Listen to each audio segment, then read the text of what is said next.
All right, click the links for Odyssey, Bit Chute, subscribe, start copying the other stuff. For Telegram, definitely get on Telegram. That's a bit of a free speech platform, so be forewarned.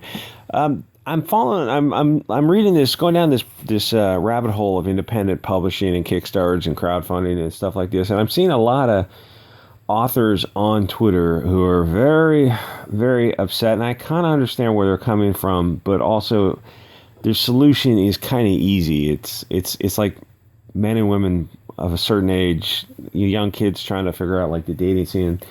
You look at them like, oh, well, first thing you need to eat less and lose some weight. Focus on that. You need to eat less. You got to get in shape. You have to be attractive to the opposite sex. It's a little bit of harsh reality that perhaps is not popular these days. Thank God came from an earlier generation. I just missed that participation trophy thing.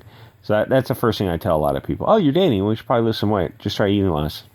Oh, but love at any size. And no, that's all bullshit. They lied to you. That's rock is cock. You got to be sexy, thin. Just eat less. You don't have to go to the gym and go crazy.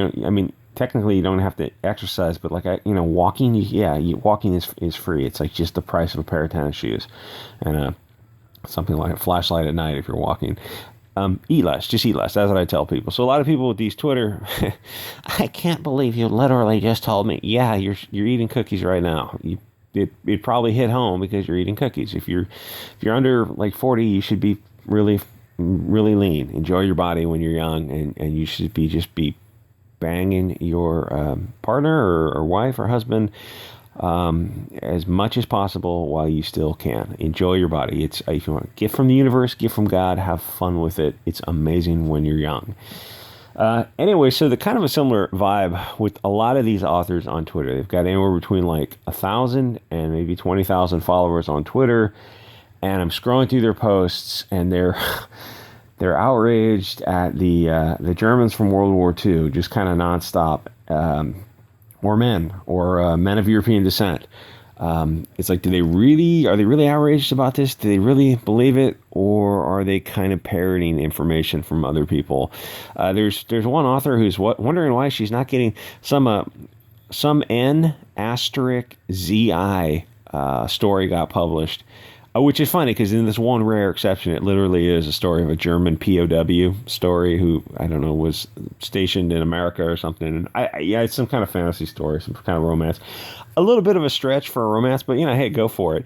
And so this other writer on Twitter is outraged that story got published. It's like, it got published because people want to read it. People are into romance, and most people don't care about World War II anymore. So she starts talking about like colonizer stories, all this kind of stuff. It's like, you get 4 likes on your tweet about your colonizer tweet, and your stuff's not getting published because it doesn't center your trauma of being a not colonizer. It's like that. People say these words, but they don't really believe them. And like, you may get some retweets and stuff like that, but all this kind of stuff, nobody really believes. And even if they did, even if they don't, it doesn't matter. Ask yourself, is it selling whatever you're selling? Is it working for you? No, negativity is not usually going to work for you. And so you're talking about centering your trauma as a victim of the colonizers. Literally everywhere on Earth has had issues of one group of people moving in to another group of people's spot, and then fighting them, and then moving on to another group of people. That's all human history. That's all of like evolutionary life for the past billion years. Welcome to planet Earth. It's a rough place. Nature is red in tooth and claw. So I guess the short version of this video is, if you're one of these Twitter authors, you've got like 1,200 subs, or 20,000 subs, and it's not really translating into sales, the first and foremost piece of advice I can give you is you need an attitude adjustment.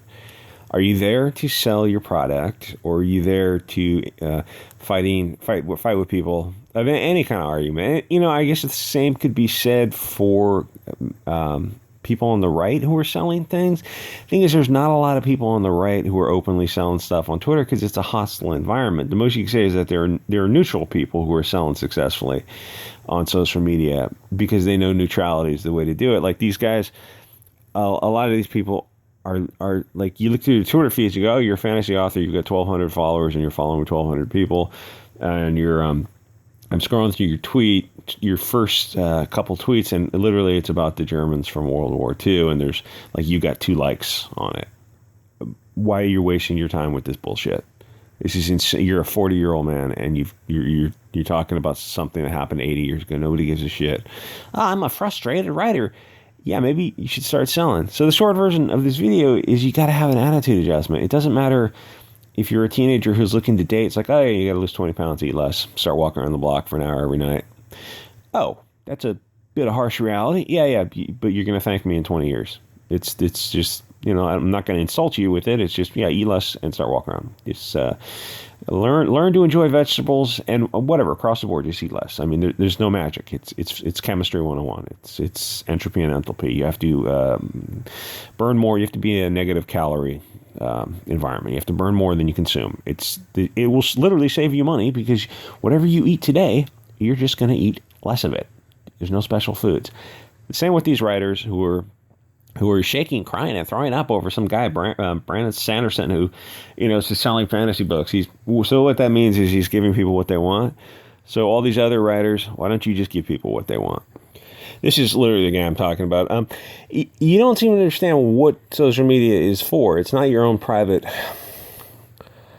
poison pen. Here's the thing. If you're on PMS, and I mean that figuratively, and it's not just women, because this guy has PMS too, then you don't want to tweet for the day. Halt, hungry, angry, lonely, tired, or if you literally have PMS, I mean, it's just a biological fact. If you're in a really cranky, cunty, bitchy mood across the sexes, and there's only 2, then you don't want to get on social media for that day. If you're going to go on there and talk about European male oppression and colonizers and this kind of nonsense, you're telling to a crowd of people who don't care. I mean, some people might pretend to care, but most people are like, I don't have any money, so I'm not your oppressor. You probably want to go tell it to the bankers. Oh, well, you're the same color as the bankers. Yeah, because the skin albedo, the reflective index of the skin is the same as somebody who's literally a billionaire. Yeah, I don't have any money. I'm not your oppressor. I can't help you and I can't hurt you. I'm completely powerless in this world, in this universe. So you're kind of sending your spurg out kvetch to people who you're why don't you talk to the right crowd? Focus on your energy in an area. And the thing is, really, you're just jerking off on Twitter. Do what you can do with the tools you have at hand. You can't I can't build the Sistine Chapel, but with the tools I have at hand, I could probably build a room addition. You know what I'm saying? If that makes sense, it's like sell to the crowd you have in front of you in the language they want to hear. Use the tools you have available. Different things are going to be good for different things. It's like, okay, you're some fantasy author and you have 12,000 followers and you're talking about like foreign policy. That's not what people are on your feed for, and I doubt that you're an expert. If you're an expert in foreign policy, then go be an expert in foreign policy. Make that 100% of your focus. Selling books, comics is hard enough. That is your entire focus. And keep in mind, for most people, it's a part-time gig, but you just can't spread yourself like, oh, I talk about Drumpf, and I sell my fantasy. It's like I'm going through your screen, your thing, and it seems like you're talking about other people. It's that concept of counting other people's money. It's like, buddy, it says here you're some kind of frustrated. This is the thing. Admittedly, this is a little bit funny. She writes some World War II story about a German POW, which is friggin' hysterical, and they're just going after her for it. And she's like, "Yeah, screw you. It's a romance between a German and somebody else." And I'm like, that sounds friggin' awesome. But again, these people are going after somebody successful, is what I mean. It's like you should not be counting other people's money. Just completely friggin' ignore them. Focus on selling whatever you're selling. Trying this crabs in a bucket mentality. You don't understand. I'm literally fighting the Germans on Twitter. Why? So, I mean, you're sitting in your apartment on a couch, on a laptop, arguing with someone you'll never meet in real life. I mean, so figuratively, you're not even fighting. You're fighting someone who wrote a story about World War II that you find distasteful. How is that helping sell your book? You don't understand. You don't understand how what I'm doing is so important. It matters. You're putting a bunch of zeros and ones out into the universe that 10 years from now will be gone. Probably because the servers will be destroyed in a war. It's nothing. This is just nothingness. You're not doing anything of value. You could be you could be learning a musical scale, and it would be better use of your time. But really, if you say you're some kind of frustrated author, shouldn't you be working on your whatever you're trying to sell? It's odd that they don't spend more time doing that. Am I mad? Am I mad that somebody made $1 million or $20 million, whatever? Am I touching grass? Am I mad? No, I'm so not mad that I'm going to write about it. Like, any minute you spend writing about it is a waste of your time. Okay, so another thing they put with these bios is stupid things. If you're gonna, when you make your bio, go look through other people's bios, and if you see something that's trite, hackneyed, overused, that's a writing expression. That's something to be on the lookout as a writer. Trite, hackneyed, or overused for phrases, for situations. You keep those things in mind as you're writing. You're like, oh, this is trite, hackneyed, or overused. I need to avoid this phrase or this situation or this punchline. Unless you can bring something fresh to it. Anyway, it's the same, like you're a writer, you're putting yourself out there as a writer or as a creative person in general. So when you have a picture of yourself and you've got a coffee mug in front of your mouth and you go, I love coffee and I'm quirky. And it's like, you're 40, dude. Stop. If you can't think of something really cool that's original, then just leave it blank. Just have a picture of a cover of your book. Have your contact information there, your coffee account, or whatever, wherever you're selling your stuff, your Amazon sales, whatever. Love and coffee is not a personality. 90% of the world like coffee and tea. It's like saying that you like oral sex. It's really stupid, and it's not something you should be talking about if you're over, 20 or something. You just don't put it on a Twitter bio. I had more written, but I think I kind of said it. The thing is, like, all these people, writers, sales, anything, one, you need an attitude adjustment, like a full slap in the face attitude adjustment, like a go to rehab, come out of rehab with a whole new perspective on the world attitude adjustment. Like, you think you have, what's it like living in America, going through all this stuff in America? It's like, well, I don't know, but it's not like living in Africa or the Middle East or Ukraine or any war-torn situation. You're living in, America's not really a first world anymore, but you know what I'm saying? It's like, well, I don't know, you're 20 pounds overweight, so you're getting enough to eat every day, and you've got a cell phone in front of you, so it's probably not that bad. What's it like living through? It's like, you have no idea. I go in the Ukraine, there people are literally dodging artillery fire. It's a whole different world. They're going to see their loved ones get blown up and just bleed out in front of them. That's what it's like living in the real world. These people need as hardcore an attitude adjustment as you can get. You're selling to people. The one thing I've always heard is you need to be able to fake sincerity.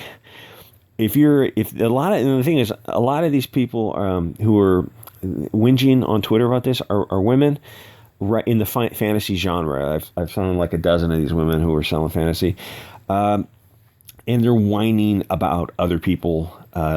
Typically European men. Okay, you need to put on a big fake smile, put on your makeup, and just bullshit people into feeling good.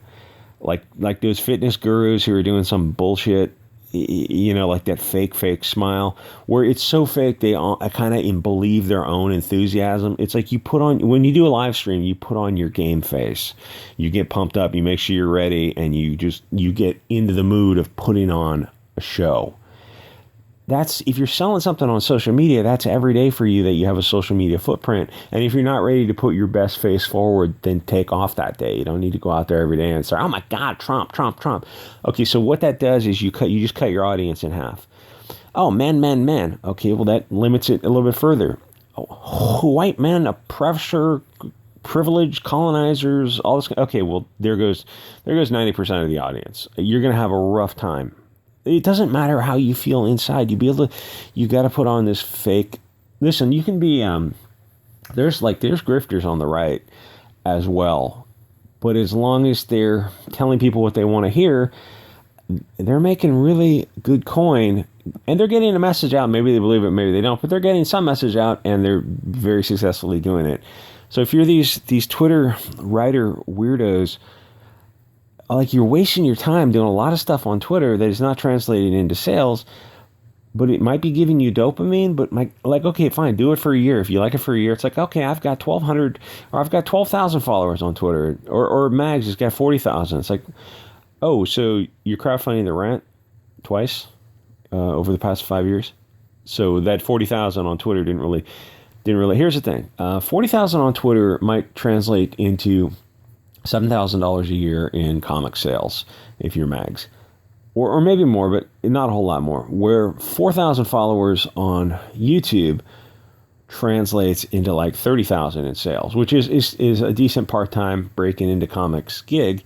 And the more you get, like if you 10,000 on YouTube of comic buyers is actually going to translate into real world sales, where 10,000 on Twitter is worth nothing. It's worth almost nothing. You're talking about less than $5,000 in sales. For whatever reason, Twitter does not sell. Twitter is good for snarky, bitchy little one-liners or 240 character stuff. Making videos is a whole different vibe. You have to put your game face on and sell. And you don't put your game face on and sell. Yeah, because I'm not selling anything. I'm not like, a lot of times I'm not coming across as that kind of quirky, people who are trying to put something across. I'm just kind of nerkish in that way, and that it's hard to explain. But if I was selling a book, well, I'd probably turn it up a little bit to try to really get people's enthusiasm. And that's what these Twitter people are not quite understanding, is they're preaching to a choir, but they're preaching to a choir who doesn't buy product. Are you there to sell a product, or are you there to just kind of get dopamine clicks and kind of self-pleasuring yourself type of thing? Anyway, like, comment, subscribe, all you marginalized, oppressed, disenfranchised, trans, lesbian women of color out there. That's how I identify you. It's an honorary designation. And I will see you guys all next episode.